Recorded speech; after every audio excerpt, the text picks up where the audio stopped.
रश्मि जब ससुराल आई तो उसने सभी रिश्ते को खूबसूरती से निभाया।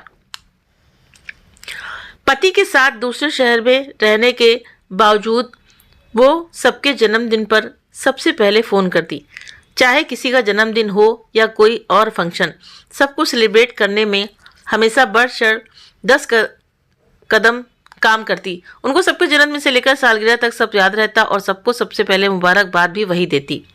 लेकिन हमेशा उसका और उसके बच्चों का जन्मदिन और सालगिरह ससुराल के सभी सदस्य भूल जाते। उसने कभी इन बातों को उतना तवज्जो नहीं दिया ताकि परिवार में प्यार बना रहे। लेकिन उसको बुरा तब लगता था जब सब उसकी दोनों बेटियों का जन्मदिन भी भूल जाते थे। रश्मि ही आगे से फ़ोन करती कि चलो बच्चों, बड़ों का आशीर्वाद ले लेते हैं। उसके पति को वैसे भी किसी का जन्मदिन याद नहीं रहता था, इसलिए रश्मि अनिकेत को भी जन्मदिन वाले दिन सबसे पहले याद दिला देती फ़ोन करके जन्मदिन की बधाई देने के लिए। इस बार रश्मि परिवार के साथ ननद निशा के यहाँ गृह प्रवेश की पूजा में आई थी।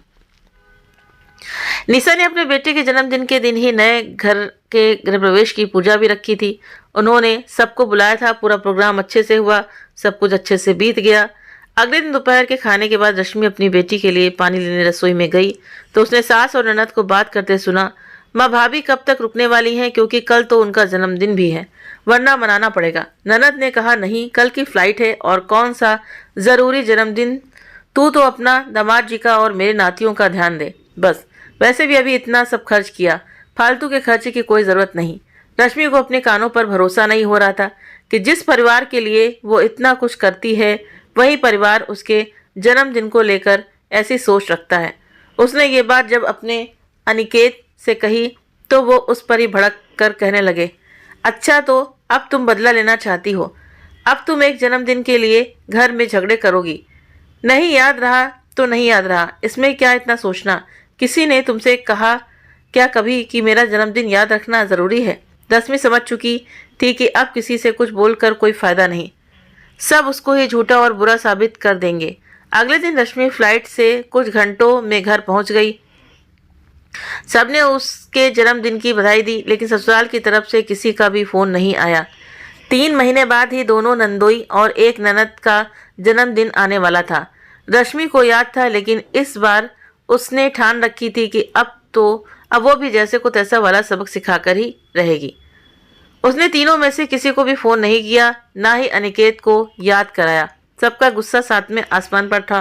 रोज के हाल समाचार के फ़ोन भी गुस्से में आने बंद हो गए। एक दिन अनिकेत ने कहा, यार इस पूरे महीने माँ ने ना तो मुझे फ़ोन किया और ना ही मेरे फ़ोन का रिप्लाई किया। अगर कभी उठ जाता तो हम हाँ करके काम का बहाना करके माँ फ़ोन रख देती हैं।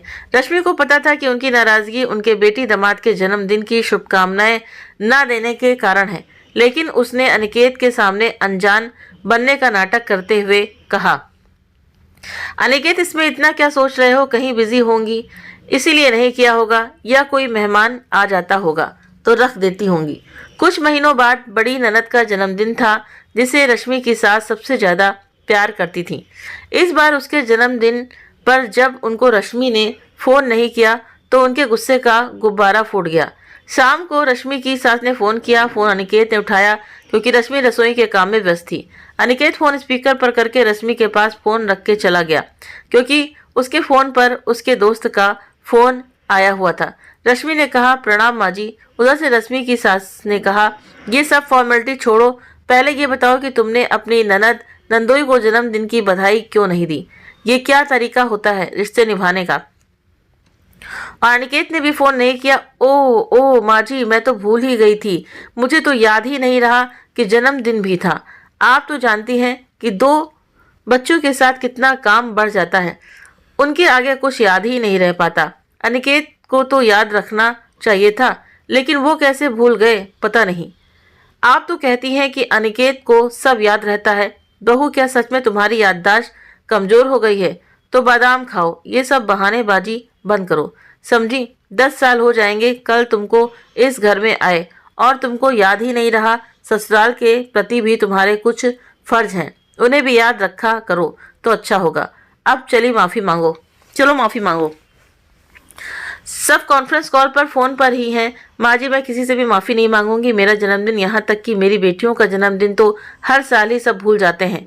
तब तो मैं सबको माफ़ी मांगने के लिए नहीं कहती। एक बार मैं भूल गई तो इतना शोर। अगर ससुराल वालों के प्रति बहू के कर्तव्य होते हैं तो क्या बहू के प्रति ससुराल वालों के कुछ भी कर्तव्य नहीं होते? आपने बिल्कुल सही कहा कि मुझे आए इस घर में 10 साल हो गए, लेकिन अफसोस आप सबको ये बात अब याद आई। आप सही कह रही हैं कि मुझे याद था, मैंने जानबूझकर नहीं किया, क्योंकि मैं भी आप सबकी तरह खर्चे से अब बचना ही चाहूँगी। अब पहले जैसी गलती नहीं करूँगी। अब मैं सिर्फ उनके ही जन्मदिन याद रखूँगी जो मेरा और मेरे बच्चों का जन्मदिन याद रखेंगे। रखती हूँ। पीछे खड़े निकेत ने सारी बातें सुनी, लेकिन चुपचाप खड़ा रहा, क्योंकि आज उसको अपनी गलती का एहसास हो गया था। तो दोस्तों, कैसी लगी ये कहानी? इस कहानी के बारे में आपकी क्या राय है? तो कमेंट बॉक्स में ज़रूर से ज़रूर बताएं, और वीडियो को लाइक करें, चैनल को सब्सक्राइब करें, और वीडियो को शेयर करना ना भूलें। मिलते हैं आप सभी से नेक्स्ट वीडियो में नई कहानी के साथ में। Thank you.